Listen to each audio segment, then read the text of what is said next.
Chapitre 7. Le processus de co-création en créant à partir de l'intelligence sans forme. Le fonctionnement de toute création. Dans notre monde physique, il existe deux manières de procéder afin d'obtenir ou de créer ce que l'on veut.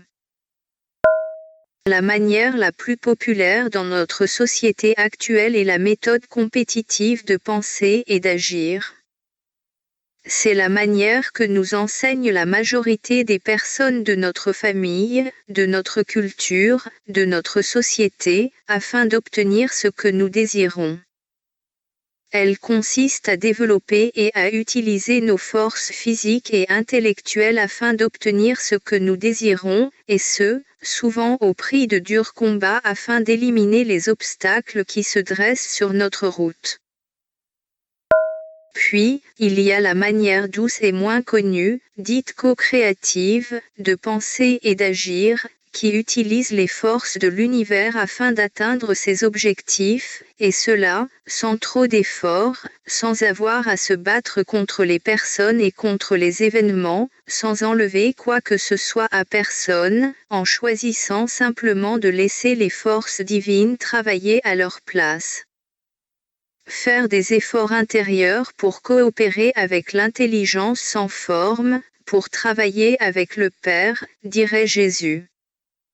Le travail de co-création entre deux êtres, l'humain et le divin. Ainsi, il est possible de créer tout ce que vous désirez à l'aide du puissant outil qu'est votre pensée, accompagné des émotions respectives. Et l'univers fera le reste.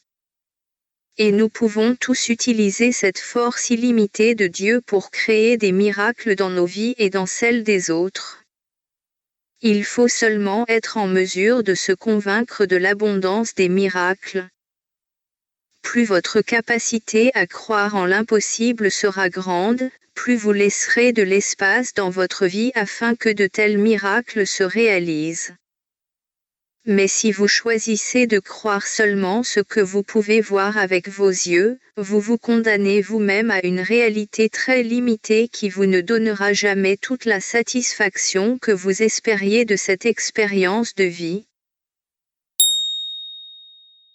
Communiquez vos pensées à l'intelligence sans forme. Pour que vous soyez le puissant créateur de votre réalité, il vous suffit de communiquer votre pensée à l'intelligence sans forme.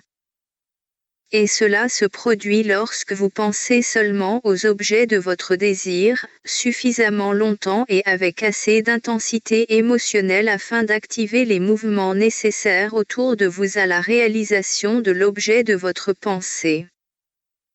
Plus de puissance positive vous y mettrez, qui s'exprimera en vous par des sentiments d'excitation, de joie, d'enthousiasme, et mieux votre pensée sera communiquée à l'intelligence sans forme, et plus rapidement l'objet de votre pensée sera créé. Il est donc d'une importance primordiale que vous preniez conscience de ce à quoi vous pensez et surtout dans quelle direction vont vos pensées. Comment l'univers crée-t-il les choses physiques ? Une fois que vous avez réussi à communiquer votre pensée à l'intelligence sans forme en y ayant pensé suffisamment longtemps et avec assez d'intensité pour activer les mouvements nécessaires à sa réalisation, le processus de réalisation de votre désir peut alors commencer à opérer selon l'une des deux voies disponibles dans les univers. La manière la plus commune en vertu de laquelle les énergies créatrices travaillent, c'est en empruntant les voies vibratoires émanant des croyances générales des personnes. En d'autres mots, l'énergie créatrice se sert des canaux humains déjà existants, des lignes de croissance et des actions déjà en place dans les organisations humaines. Cette énergie coordonne alors les personnes en place, les ressources disponibles, les événements à venir et les actions existantes qui vibrent de manière similaire et complémentaire avec votre désir. dans le cas où il n'existerait pas de canaux humains à travers lesquels l'énergie créatrice pourrait opérer, alors l'objet désiré serait formé de manière miraculeuse, c'est-à-dire directement à partir de la matière non physique, sans utiliser ni attendre les longs processus du monde physique. C'est ce processus que vous nommez miracle. Quelle que soit la voie utilisée par les énergies créatrices, le résultat final sera le même, soit la réalisation de l'objet de la pensée.